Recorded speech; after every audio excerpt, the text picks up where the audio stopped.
Halo, selamat malam pemirsa. Sebuah truk menabrak rumah warga serta sebuah motor di Jalan Raya Outer Ring Road, Duri Kosambi, Cengkareng, Jakarta. Sementara sebuah truk bermuatan pasir terguling di Jalan Jenderal Gatot Subroto, Jakarta pagi tadi. Bersama saya, Mirva Suri. Inilah iNews Malam selengkapnya.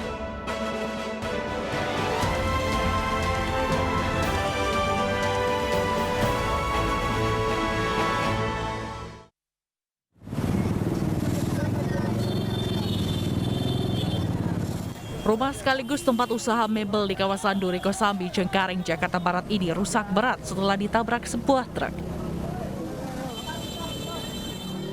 Truk juga menabrak sebuah sepeda motor yang sedang parkir. Sopir truk mengaku lepas kendali saat hendak menghindari kendaraan lain di depannya. Meski tak ada korban jiwa, namun pemilik rumah mengaku rugi hingga ratusan juta rupiah. Tiba-tiba ada penumpang sangat gede sekali, kira saya apa nggak tahu sih ya, mobil begini aja masuk ke dalam. Pertamanya nabrak yang listrik ini, terus kena motor, lalu begini kejadiannya. Evakuasi badan truk dilakukan oleh unit lantas wilayah Cengkareng. Akibat kecelakaan ini, ruas jalan Outer Ring Road Duri Kosambi sempat macet sepanjang 2 km. Dari Jakarta, Miftahul Gani, iNews melaporkan.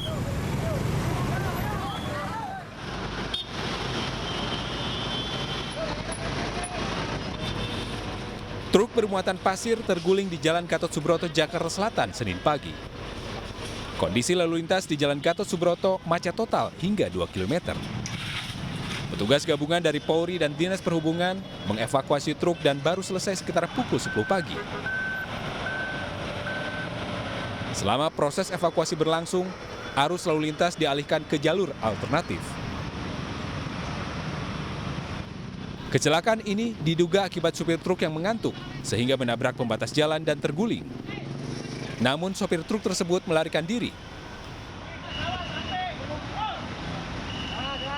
Dari Jakarta, Alisa Amir, Panji Saputra, iNews melaporkan. Ratusan angkutan kota di Bogor dihancurkan alat berat. Kegiatan ini terkait rencana pengalihan angkot menjadi ke bus Transpakuan.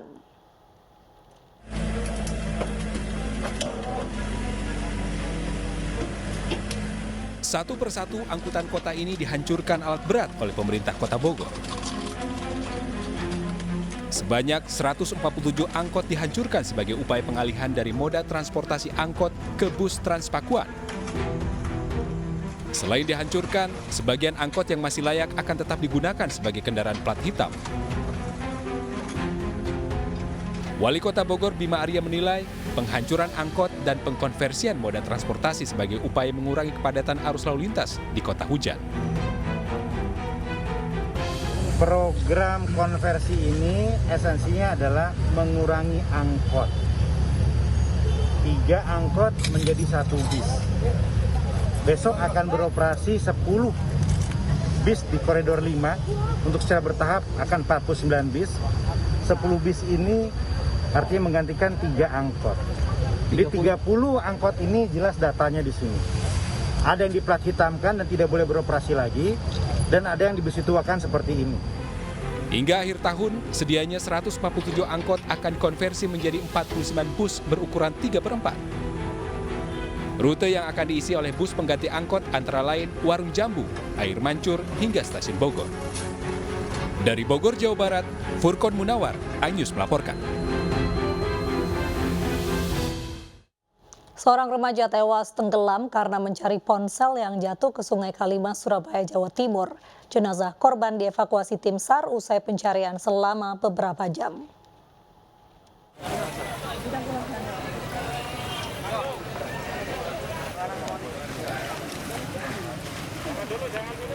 Jasad Dimas, remaja 16 tahun ini akhirnya ditemukan tim SAR gabungan Senin pagi. Korban dilaporkan tenggelam dan hilang beberapa jam sebelumnya di Sungai Kalimas, Surabaya. Jasad korban ditemukan di dasar sungai dan tertutup lumpur hanya beberapa meter dari titik awal hilang.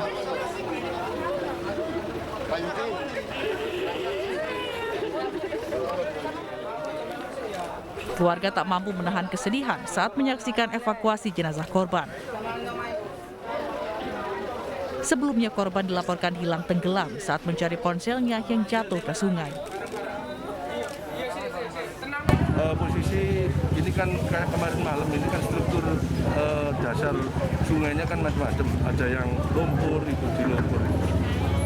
Jadi masuk tertancap di lumpur gitu Pak ya? Iya, itu di lumpur. Nampaknya Jenazah korban kemudian dibawa ke RSUD Dr. Sutomo Surabaya untuk divisum. Sudah 2 kali dalam 2 pekan, peristiwa orang tenggelam terjadi di lokasi yang sama. BPB Linmas Surabaya mengimbau agar warga tidak berenang di sungai ini. Dari Surabaya, Jawa Timur, Rahmat Ilyasan, iNews melaporkan. Aksi unjuk rasa mahasiswa memprotes lumpuhnya pelayanan di kantor Bupati Konawe, Sulawesi Tenggara berlangsung ricuh. Massa mengamuk dan memaksa masuk ke kantor Bupati.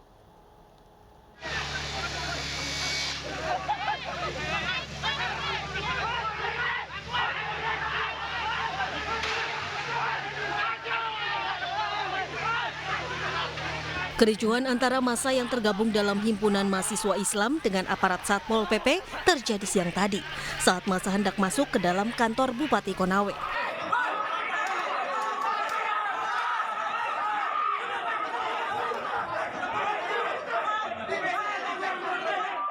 Meski sempat dihadang, massa berhasil menyeruduk masuk ke dalam kantor Bupati Konawe, Keri Saiful Kangwasa, namun yang bersangkutan tidak ada di tempat.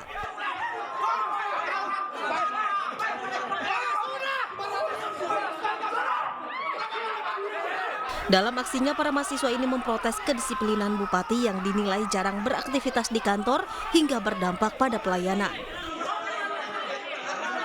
Di manakah Keri Saiful Kangwasa itu berada di Kabupaten Konawe hari ini?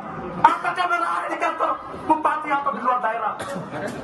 Selain memprotes pelayanan publik, massa juga meminta agar Bupati Konawe segera mengisi kekosongan kursi wakil Bupati setempat. Dari Kabupaten Konawe, Sulawesi Tenggara, Febriono Tameng, iNews melaporkan. Puluhan pedagang pasar Lelo kembali ricuh dengan petugas Satpol PP di Kabupaten Serdang Bedagai, Sumatera Utara. Kericuhan terjadi karena petugas menutup pintu akses masuk pasar setelah para pedagang menolak direlokasi.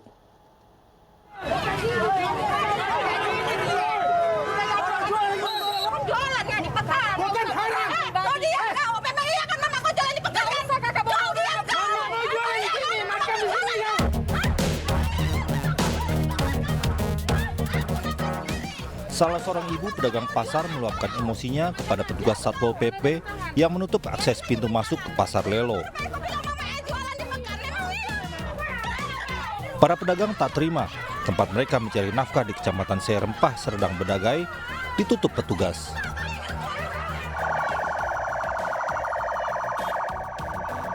Aksi protes kemudian berlanjut ke Jalan Lintas Sumatera hingga menyebabkan kemacetan. Para pedagang bahkan memohon kepada polisi lalu lintas untuk membantu mereka membuka akses pintu masuk ke pasar Lelo.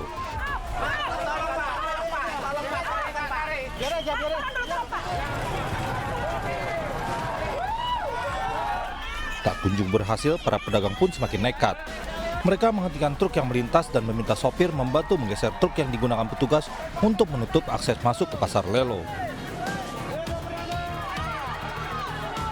Ketegangan antara pedagang dan petugas Satpol PP kembali terjadi. Dua pihak terlibat saling dorong hingga akhirnya petugas memilih mundur. Upaya relokasi ratusan pedagang di pasar Lelo sudah berulang kali gagal dilakukan. Jadi kami hanya menyiapkan lahan supaya menjadi suatu pusat pasar. Nah, jadi supaya jangan orang berjualan itu di badan jalan atau bukan di tempat kebijakan pemerintah yang menimbulkan kemacetan. Para pedagang di pasar Lelo menolak relokasi ke pasar rakyat Kecamatan Serempah yang disiapkan sejak tahun 2018. Mereka memilih bertahan di pasar Lelo dan berharap pemerintah tidak menutup pasar yang berdiri di atas lahan pribadi. Dari Serdang Bedagai, Sumatera Utara, Wahyu Rustandi, iNews melaporkan.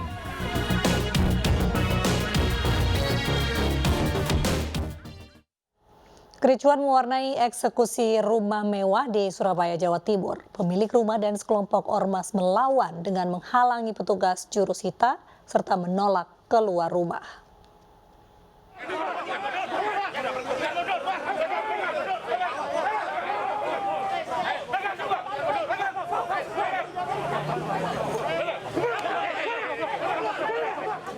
Aksi saling dorong mewarnai eksekusi rumah mewah di Jalan Kertajaya Indah, Surabaya, Jawa Timur.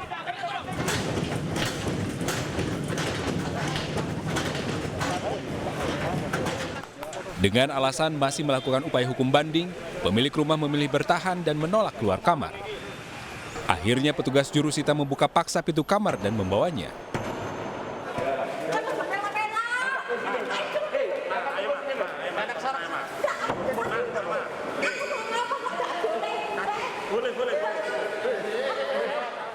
Eksekusi rumah mewah ini dilakukan karena PT Furniko Cahaya Abadi selaku pemenang lelang tidak dapat menempati bangunan rumah. Lelang dilakukan setelah pemilik rumah gagal membayar pinjaman bank senilai 58 miliar rupiah. Kita selaku kuasa hukum dari Mariani Tanubrata tetap melakukan upaya perlawanan terkait eksekusi yang dilaksanakan oleh Pengadilan Negeri Surabaya.